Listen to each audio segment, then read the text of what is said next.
My name's Joe Biden. I'm a Democrat.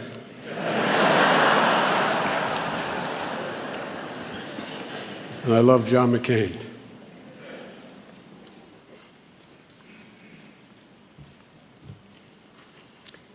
I have had the dubious honor over the years of giving some eulogies for fine women and men that I've admired. But Lindsay, this one's hard.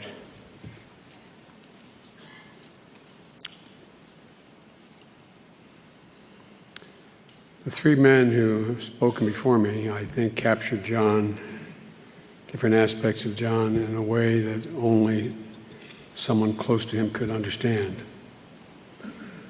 But the way I look at it, the way I thought about it, was that I always thought of John as a brother. We had a hell of a lot of family fights. We go back a long way. I was a young United States Senator. I got elected when I was 29, and I had the dubious distinction of being put on the Foreign Relations Committee, which the next youngest person was 14 years older than me.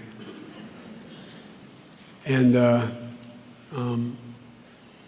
I spent a lot of time traveling the world because I was assigned a responsibility. My colleagues in the Senate know I was chairman of the European Affairs Subcommittee.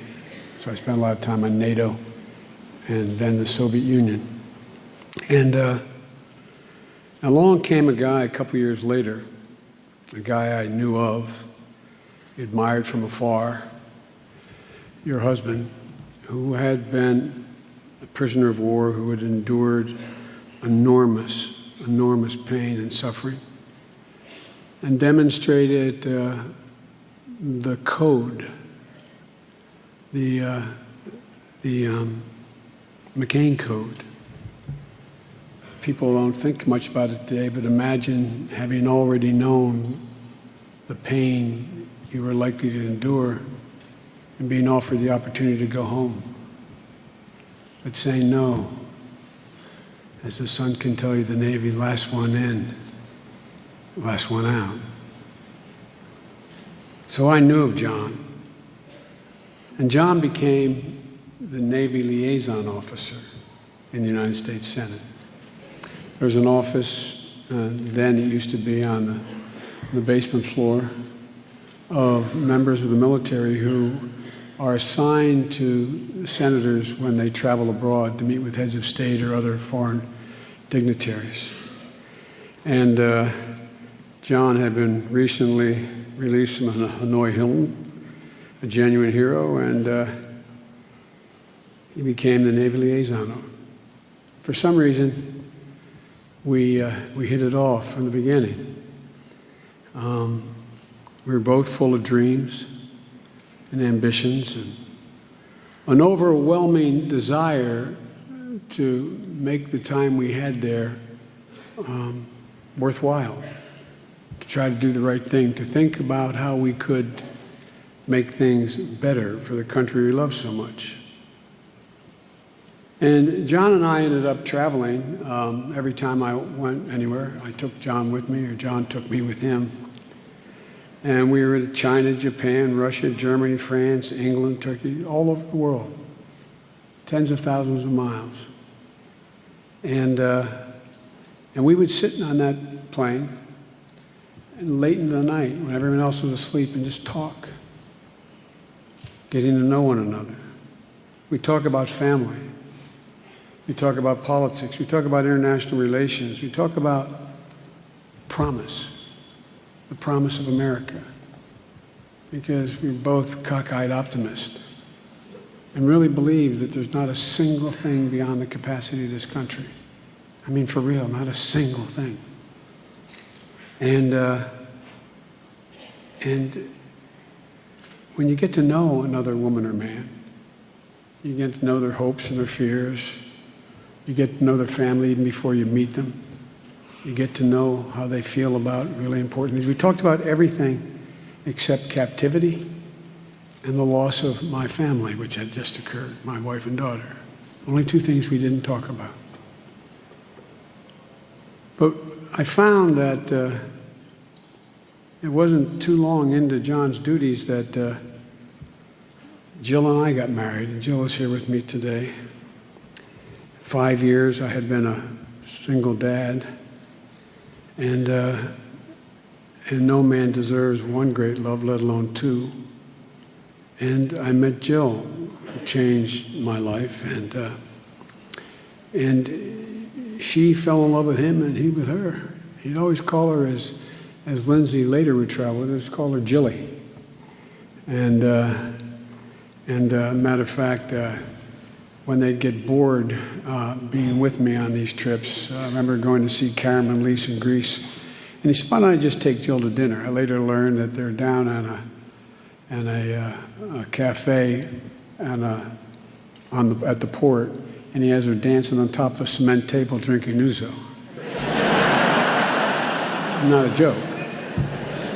Jilly. Right, Jilly? So, we got to know each other well, and he loved my son Bo and my son Hunt. As a young man, he came up to my house. He'd come up to Wilmington, and out of this grew a great friendship that transcended whatever political differences we had or later developed, because above all, we understood the same thing. All politics is personal. It's all about trust. And I trusted John with my life, and I would, and I think he would trust me with his. We both knew then from our different experiences that, and as our life progressed, we learned even more, that there are times when life can be so cruel, pain so blinding, it's hard to see anything else.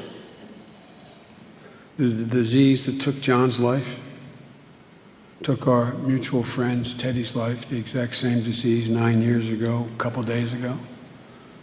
And 3 years ago, it took my beautiful son Bo's life. It's brutal. It's relentless. It's unforgiving.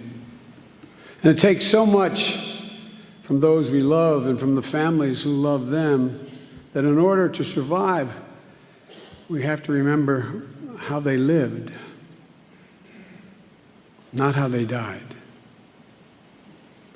I carry with me an image of Bo sitting out on a little lake we live on, starting a motor on a little boat and smiling and waving. Not the last days. I'm sure Vicki Kennedy has her own image, maybe seeing Teddy looking so alive on his sailboat out in the Cape. And for the family, you will all find your own images, whether it's remembering his smile or his laugh or a touch in the shoulder or just running his hand down your cheek, or just feeling like someone's looking at you and turning and see him just smiling at you from a distance, just looking at you. Or when you saw the seared joy that crossed his face the moment he knew he was about to get up and take a stage in the Senate floor and start a fight. God, he loved it.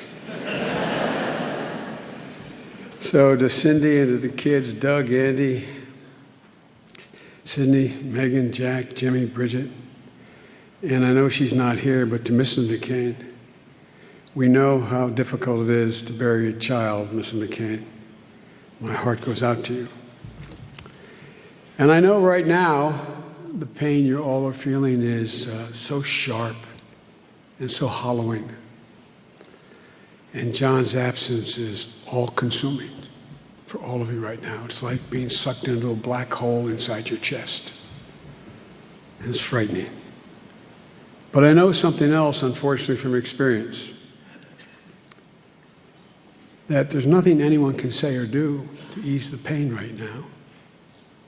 But I pray you take some comfort knowing that because you shared John with all of us your whole life, the world now shares with you the ache of John's death. Look around this magnificent church. Look what you saw coming at the state capitol yesterday. It's hard to stand there. But part of it was, at least it was for me with Bo standing in the state capitol, you knew. It was genuine. It was deep. He touched so many lives.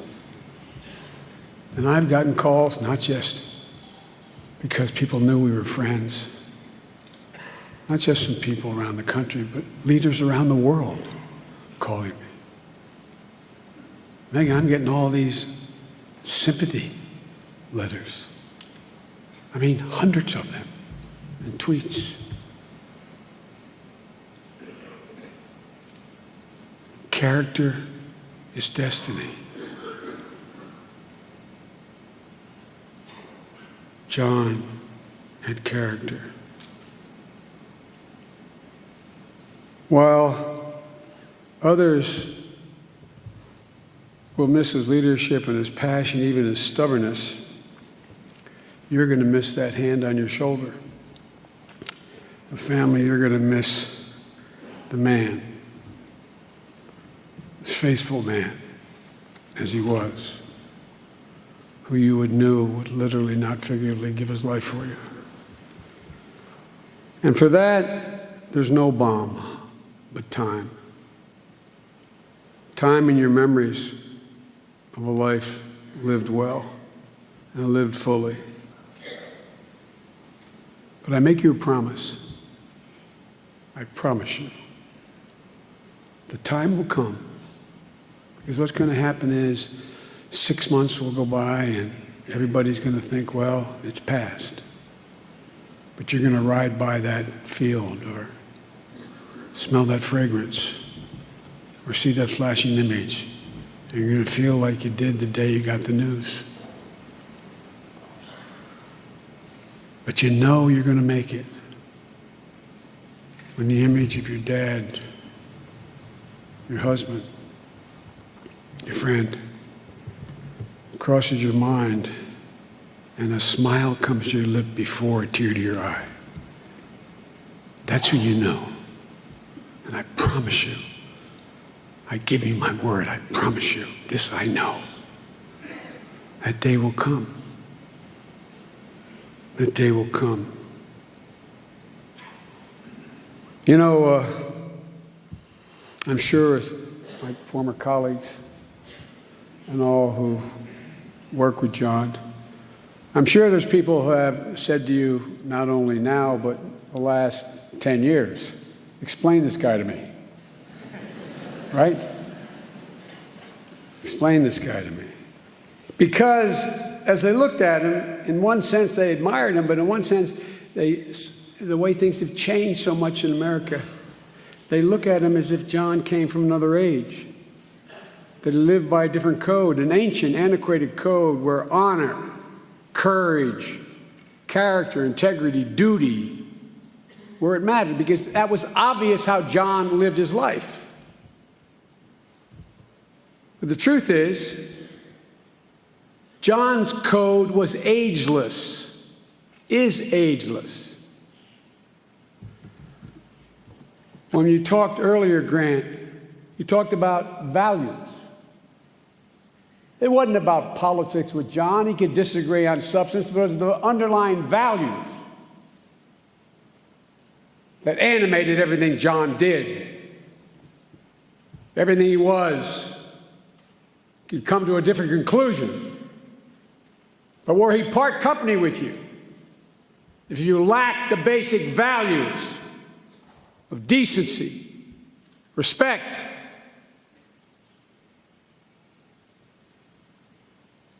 knowing that this project is bigger than yourself. John's story is the American story. That's not hyperbole. It sounds like it's the American story, grounded in respect and decency, basic fairness, the intolerance for the abuse of power. Many of you have traveled the world. Look how the rest of the world, until recently, looks at us. They look at us as a little naive. We're so fair. We're so decent. We're the naive Americans. But that's who we are. That's who John was. And he could not stand the abuse of power wherever he saw it, in whatever form, in whatever country. It's always about basic values, John: fairness, honesty, dignity, respect, giving hate no safe harbor, leaving no one behind, and understanding that as Americans we're part of something much bigger than ourselves. With John, it was a value set that was neither selfish nor self-serving. John understood that America was first and foremost an idea, audacious and risky, organized around not tribe, but around ideals. Think of how he approached every issue. The ideals that Americans have rallied around for over 200 years, the ideals that the world has repaired to, an idea enshrined in the Constitution. Sounds corny. We hold these truths self-evident, that all men are created equal, endowed by their Creator with certain inalienable rights. To John, those words had meaning, as they had for every great patriot that has ever served this country. We both love the Senate. Proudest years of my life for being a United States Senator. And I was honored to be Vice President, but being a United States Senator. And we both lamented watching it change. During long debates in the 80s and 90s, as some of the colleagues who were around then would know, I'd always go over and sit next to John, next to his seat. Or he'd come over on the Democratic side and sit next to me. No, I'm not joking. Because we'd sit there and we'd talk to each other. And I can remember the day when I came out to see John, we reminisced about it. It was in '96. And we were about to adjourn for what we call the caucuses. There's a luncheon once a week that all the Democratic senators have lunch together and all the Republican senators. And we both went into our caucus, and coincidentally, we were approached by our caucus leaders with the same thing. It was raised as a discussion. Joe, it doesn't look good you sit next to John all the time on there. Swear to God. Same thing was said to John in your caucus. That's when things began to change for the worse in America, in the Senate. That's when it changed. What happened was, at those times, it was always appropriate to challenge another senator's judgment, but never appropriate to challenge their motive. When you challenge their motive, it's impossible to get to go.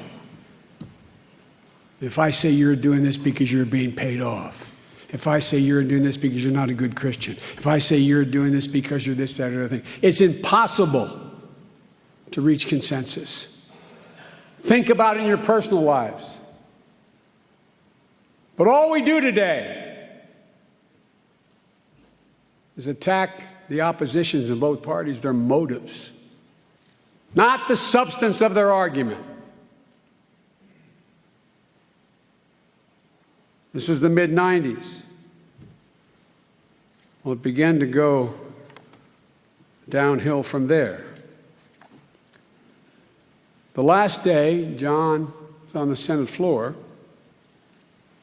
What was he fighting to do? He He was fighting to restore what we call regular order, to start to treat one another again like we used to. Senate was never perfect, John. You know that. We were there a long time together. But I'd watch Teddy Kennedy and James O. Eastland fight like hell on civil rights, and they'd go have lunch together down in the Senate dining room.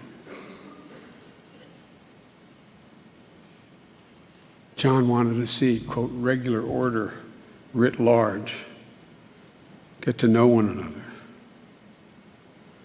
You know, John and I were both amused, and I think Lindsay was at one of these events where John and I received 2 prestigious awards. The last year I was vice president, and then one immediately after, for our dignity and respect we showed to one another.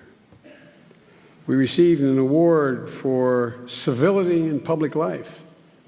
There's a college, Allegheny County college puts out this prestigious award every year for bipartisanship. And John and I look at each other and say, what in the hell's going on here? No, not a joke. I say to Senator Flake, that's how it's always supposed to be. You're getting an award? No, I'm serious. Think about this. Getting an award for your civility. Getting an award for bipartisanship. In classic John, the one at Allegheny College, there were hundreds of people there, and we got the award. And John, the Senate was in session, and so he spoke first. And as he walked off the stage and I walked on, he looked at me and said, Joe, don't take it personal, but I just don't want to hear what the hell you have to say. And left.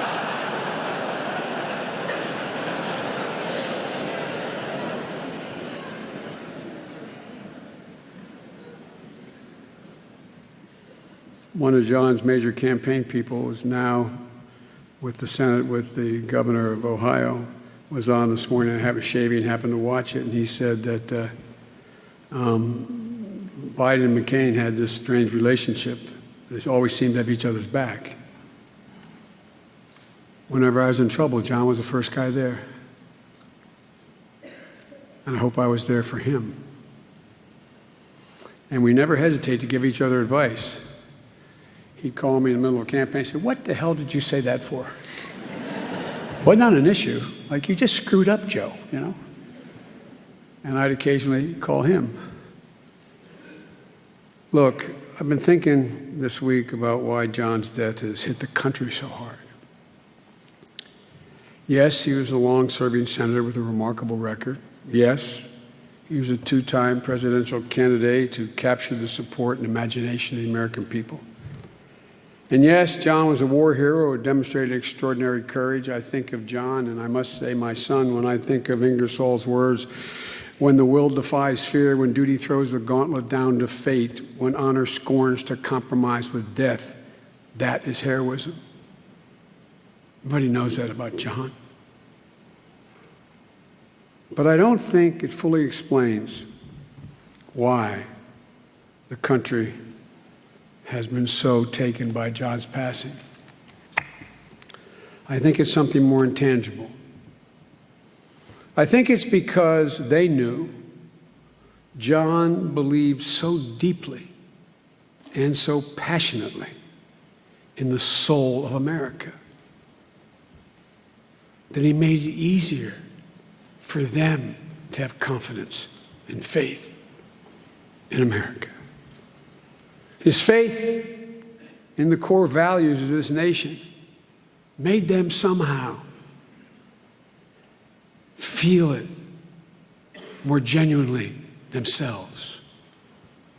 His conviction that we as a country would never walk away from the sacrifices generations of Americans have made to defend liberty and freedom and human dignity around the world. It made average Americans proud of themselves and their country. His belief, and it was deep, that Americans can do anything, withstand anything, achieve anything, was both unflagging and ultimately reassuring, if this man believed that so strongly. His capacity that we truly are the world's last best hope, that we're the beacon to the world, that there are principles and ideals greater than ourselves and worth suffering, sacrificing for, and if necessary, dying for. Americans saw how he lived his life that way. And they knew the truth of what he was saying. I just think he gave Americans confidence. John was a hero. His character, courage, honor, integrity. But I think the thing that's understated the most is his optimism. That's what made John special. Made John a giant among all of us. But in my view, John didn't believe that America's future and fate rested on heroes. What we used to talk about, and I liked most about him, is he understood what I hope we all remember. Heroes didn't build this country. Ordinary people being given half a chance are capable of doing extraordinary things. Extraordinary things. John knew ordinary Americans understood that each of us has a duty to defend the integrity, dignity, and birthright of every child. They carry it. That good communities are built by thousands of small acts of decency that Americans, as I speak today, show each other every single day. That buried deep in the DNA of this nation's soul lies a flame that was lit over 200 years ago, that each of us carries with us, and each one of us has the capacity, the responsibility, and we can screw up the courage to ensure that's not extinguished. And it's 1,000 little things that make us different. The bottom line was, I think John believed in us. I think he believed in the American people. Not just all the preambles, the Constitution. He believed in the American people. All 325 million of us. And even though John is no longer with us, he left us pretty clear instructions. Quote, believe always in the promise and greatness of America, because nothing is inevitable here. Close to the last thing John said to the whole nation as he knew he was about to depart. That's what he wanted America to understand. Not to build his legacy, he wanted America to remind them to understand. I think John's legacy is going to continue to inspire and challenge generations of leaders as they step forward. And John McCain's impact on America is not over. It's not hyperbole. It is not over. I don't think it's even close. Cindy, John owed so much of what he was to you. You were his ballast. When I was ever with you both, I could just see how he looked at you. Jill's the one when we were in Hawaii and he first met you there, he kept staring at you, and Jill finally said, go up and talk to her. And Doug and Andy, Sydney, Megan, Jack, Jimmy, Bridget, you may not have had your father as long as you would have liked, but you got from him everything you need to pursue your own dreams, to follow the course of your own spirit. You are a living legacy, not hyperbole. You're a living legacy and proof of John McCain's success. Now John's going to take his rightful place in a long line of extraordinary leaders in this nation's history who in their time and in their way stood for freedom and stood for liberty and have made the American story the most improbable and the most hopeful and the most enduring story on earth. I know John said he hoped he played a small part in that story. John, you did much more than that, my friend. To paraphrase Shakespeare, we shall not see his like again.